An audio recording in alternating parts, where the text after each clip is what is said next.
everybody, it's Tony Robleski again coming at you.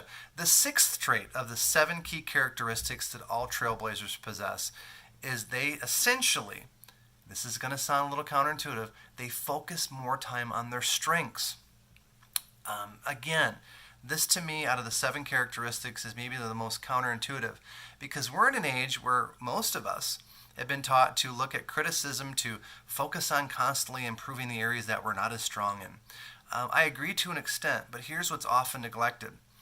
If you're a writer that's watching this, or you're a successful financial numbers type of person watching this, I'm going to take a logical estimate or a guess that you spend more of your time focusing on your craft than what you're not good at. So let's say you're really good with numbers.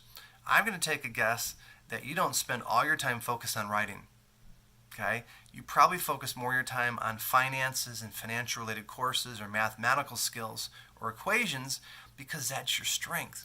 What I found is that many of the interviews I've done with, again, these trailblazers the last decade of all types of hugely successful industries is that they say, you know what, I know what I'm really good at, my strengths. I also know my weaknesses, and I choose to focus more of my time on my gifts and my talents. They go in and they don't worry about the naysayers. They don't look at the criticism of what they're not as strong, and they don't focus obsessively and waste lots of time on that.